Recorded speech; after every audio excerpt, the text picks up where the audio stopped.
કચ્છના દિલીપભાઈ દેશમુખની ઉપસ્થિતિમાં અંગદાનને પ્રોત્સાહન આપતા સૂત્રો અંકિત સાથેના પતંગનું વિતરણ નાયબ મુખ્યમંત્રી હર્ષ સંઘવીના હસ્તે કરવામાં આવ્યું. આવતીકાલે તેમનો જન્મદિવસ છે.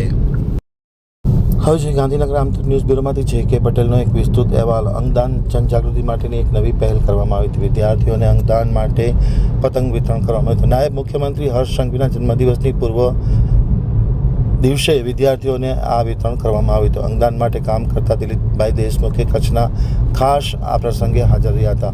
અંગદાન મહાદાનના સૂત્રો અંકિત કરતા પતંગો અર્પણ કરવામાં આવ્યા હતા. નાયબ મુખ્યમંત્રી હર્ષ સંઘવીને તેમના જન્મદિવસના આગલા દિવસે આ અંગદાનના પતંગોનું વિતરણ કરવામાં આવ્યું હતું. અંગદાનની જાગૃતિ માટે કામ કરતા દિલીપભાઈ દેશમુખે પત્રકારો સાથેની વાતચીતમાં માહિતી આપતા જણાવ્યું હતું કે આવતીકાલે નાયબ મુખ્યમંત્રી હર્ષ સંઘવીનો જન્મદિવસ છે અને અંગદાનને વધુને વધુ પ્રોત્સાહન મળે તેવા હેતુ સાથે તે ઘટનાને અંકિત કરતા પતંગોનું તેમના હસ્તે વિતરણ કરવામાં આવ્યું છે અને ધીમે ધીમે લોકો અંગદાન પ્રત્યે સજાગ બન્યા છે. હવે જોઈએ વિશેષ મુલાકાત અંગદાનના પ્રણેતા દિલીપ દેશમુખેની.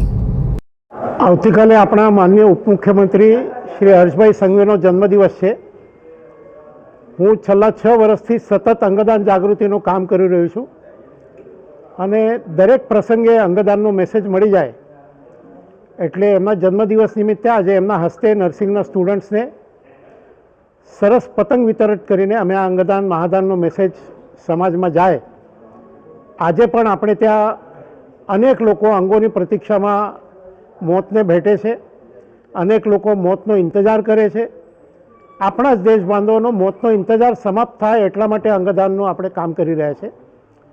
2-3 આંકડા મારી આપની સાથે શેર કરતા આનંદ થાય છે. ગયા વર્ષ દરમિયાન એટલે કે 2025માં ગુજરાતમાં 152 લોકોના ઓર્ગન ડોનેશન થયા. આ એક બહુ જ મોટો આંકડો છે. સાથે સાથે કિડની હોસ્પિટલમાં એક કેલેન્ડર યરમાં 2025માં 500 લોકોના કિડની ટ્રાન્સપ્લાન્ટ થયા.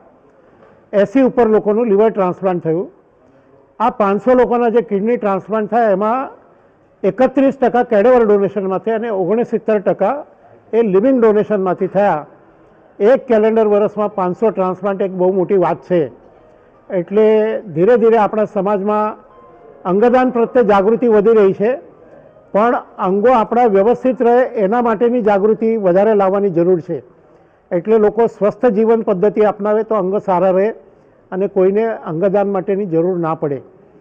વ્યસન મુક્તિ, યોગ્ય આહાર, એના થકી આપણે સરસ જીવન જીવી શકાય એના માટે પણ અમારા પ્રયત્નો ચાલુ છે. હર્ષભાઈ સંઘવીને એમના જન્મદિવસ નિમિત્તે ખૂબ અભિનંદન અને અંગદાનનો મેસેજ સમાજના જન સુધી જાય અને દુર્ભાગ્ય કોઈ બ્રેન્ડેડ થાય તો ઓર્ગન ડોનેશન કરે એવી અમે સર્વ લોકોને અપીલ કરીએ છીએ. નમસ્કાર.